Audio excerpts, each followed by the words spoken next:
One NBA player went on a high-speed chase. James Harden is currently running from police. Another player murdered an NBA legend. But DeMar DeRozan dealt with a psychotic stalker.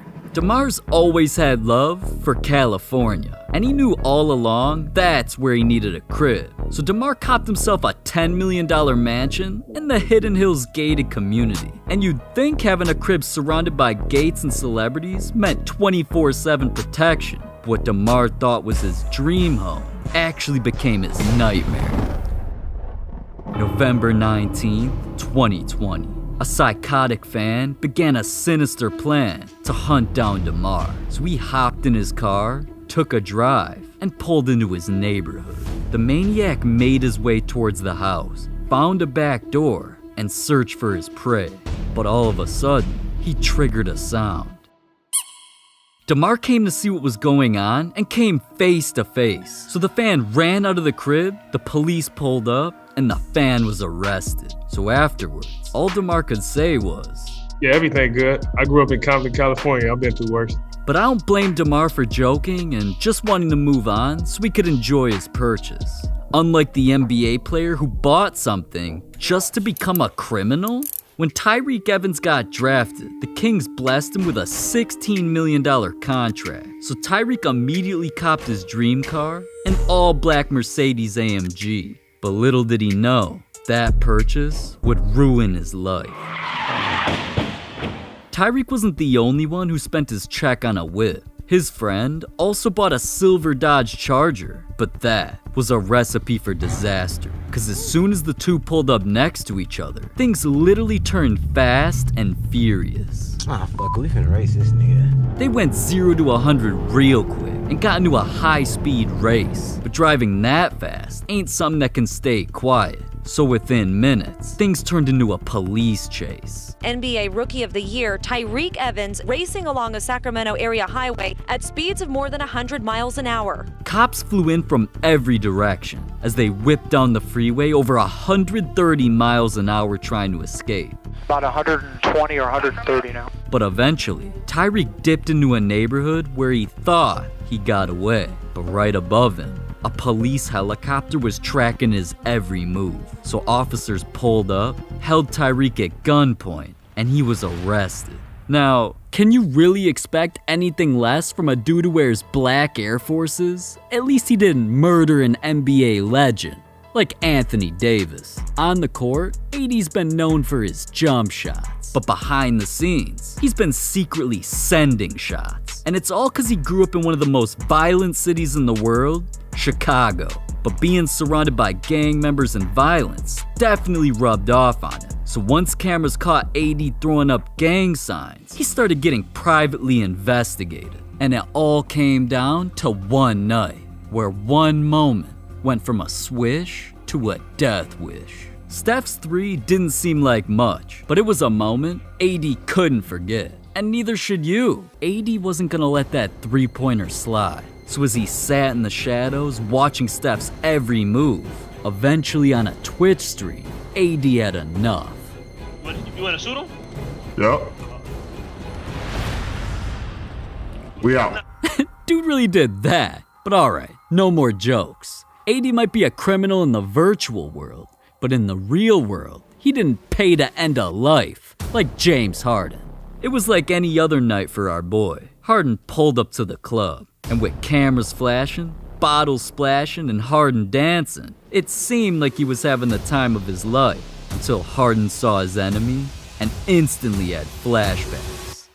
A few days before, Harden announced his basketball camp on social media, but an NBA legend's son, Moses Malone Jr., wasn't really feeling the promo. Because when he saw Harden charging kids $200 just to play basketball, Moses posted to the world that Harden went Hollywood. But that was a big mistake.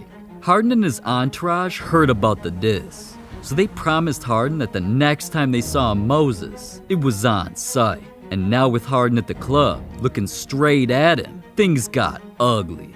Now, Harden dipped like nothing happened, but not long after that night, the accusations were all over the internet, and Harden was being sued. Moses claimed he was assaulted and robbed of $50,000 in jewelry, and apparently, Harden was the mastermind.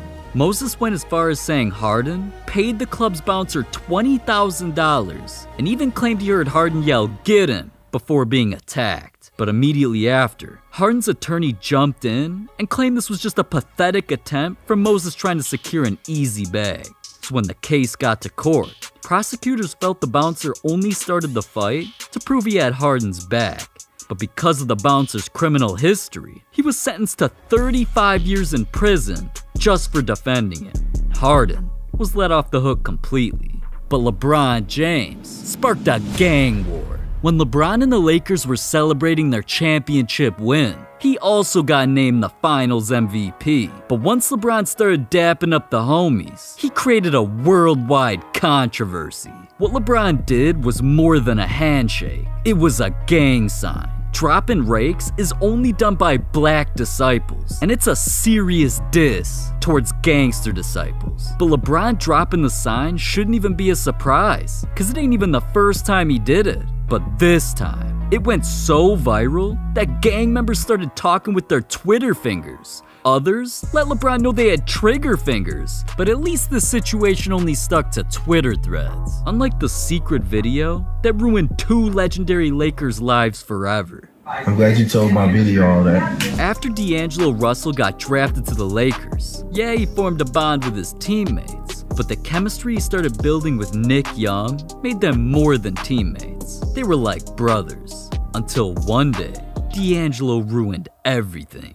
At the time, Nick was in one of the world's most famous celebrity relationships with Iggy Azalea, so the world thought Nick settled down. But while D'Angelo and Nick were in a hotel room alone, their conversation started getting personal, and D'Angelo secretly recorded Nick admitting he was keeping something in the closet.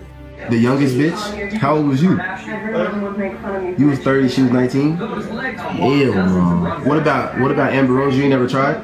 She know your girl. Not long after, D'Angelo leaked Nick's secret and became one of the biggest headlines in the world. Stephen A., what kind of damage will this do to Russell's career? Irreparable damage. He'll never be trusted ever again. But both guys suffered major consequences. Nick's fiance, Iggy, was beyond pissed. She threw all of Nick's stuff out her crib and even got his favorite car towed. Damn, Nick got hoed. But even though he was the one who got caught, D'Angelo was the Laker who got blackballed.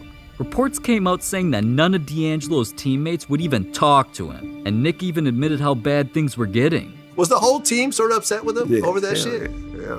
It was a lot. It wasn't talking to him. It was a lot. But on court, things got even worse.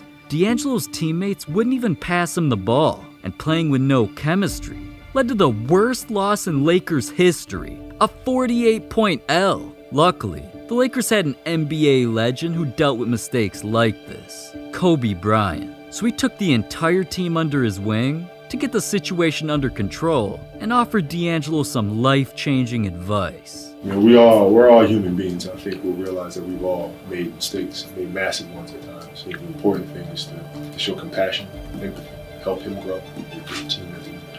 Now at this point, D'Angelo knew he made the biggest mistake of his life.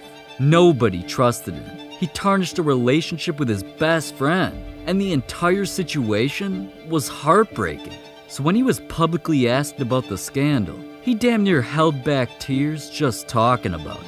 He's one of the guys that I've always talked to about anything, and I cherished our friendship. For me to have an incident like this come up and put it in jeopardy is not what I was intended to do.